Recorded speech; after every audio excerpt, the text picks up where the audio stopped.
Və həmçinin qardaş soruşur ki, ikinci sualda, yəni səfərdə olsam namazlarımı sübh namazını olduğu kimi, bəs zöhr namazının vaxtını əsr namazı ilə bir yerdə zöhrün vaxtı ilə qılım, yoxsa asrın vaxtı ilə qılım? Ümumiyyətlə, səfər namazı belədir ki, qardaşım, yəni səfər namazında həm namazlar cəm olur, həm də qasr olur.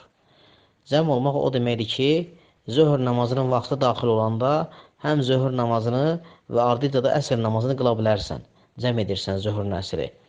Və yaxud çəkirsən zöhrə əsrin vaxtına. Zöhr namazı girir, qılmağa vaxt tapa bilmirsən, imkan tapa bilmirsən. Məsələn, əsr namazı girənə yaxın, məsələn, qılırsan zöhrü və əsri. Yəni, cəmud təqdim var, cəmud təxir var. Yəni, əvvəlində zöhrün ilk vaxtında cəm etməyi var və də zöhrün axır vaxtında cəm etməyi var. Həmçinin də məğrib namazında bunun kimi, yəni. Məğribin əvvəl ilk giriş vaxtında cəm edə bilərsən məğriblə nişanı və həmçinin məğribin son vaxtlarında cəm edə bilərsən məğriblə nişanı. Və həmçinin qasr etmək var. Qasr etmək də qısaltmaq deməkdir. Yəni, 4 rükətli namazlar 2 rükət qılınır və sübh namazı ilə məğrib namazı olduğu kimi qılınır. Allah bilə daha doğrusu.